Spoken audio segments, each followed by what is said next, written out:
welcome to the periodic table tub of elements. This is a quick 5-minute video looking at ionic for compounds. We're going to be looking at how to demonstrate them in Lewis diagrams, as well as a quicker method to get our equation.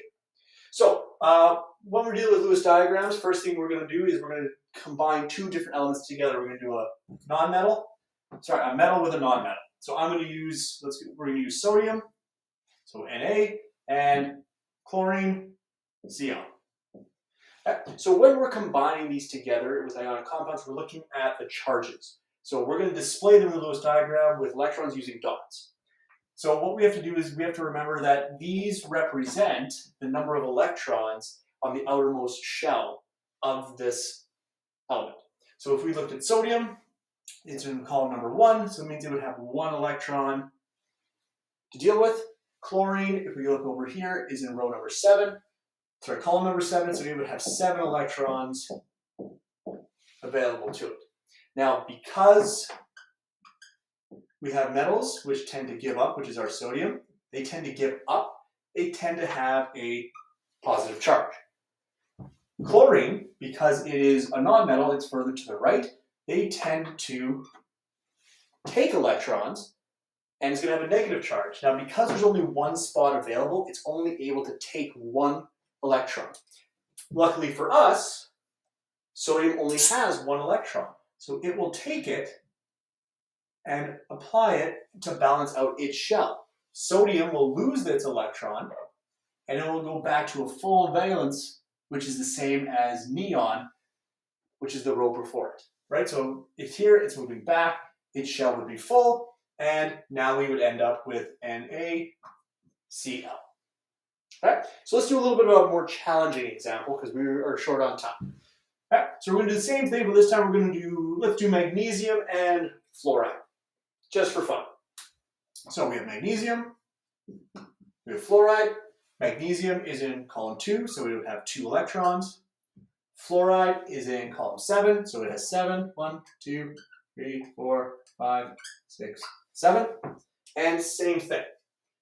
Because magnesium is a metal, it's going to lose an electron, so it's going to give up as many electrons as it can to fluorine, which is only 1 because now we have a full valence shell, but we still have 1 electron left, which means we need another fluorine in order to make this happen. So I'm going to draw another fluorine here, give it its electrons, and now we can move that electron over and balance out the shell once again. And because we have magnesium, so we have Mg, we have 2 fluorines, we would demonstrate as an F with a subscripted 2, and that would be our new compound. Now, this is all great for the visual side, but we can do this a little bit of a quicker way. So I'm going to use the same example. So Mg plus F, but on the quick method, we have to use the charges. So Mg would be here, so it would have a 2 positive charge. Fluorine, because it's in column 7, would have a 1 negative charge. And all we do for the quick method is we are going to reverse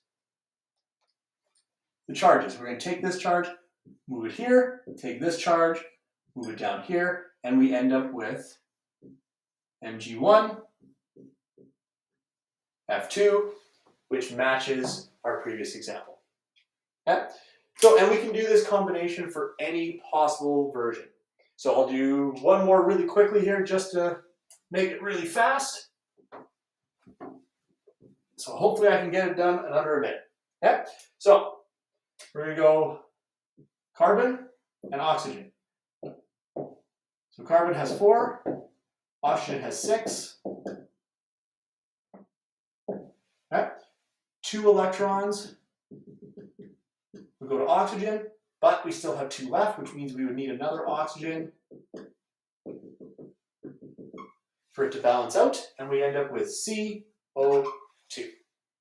If we did it our other method, C4 positive plus O2 negative, and we end up with C2O4 if we switched them, or if we reduced it, CO2.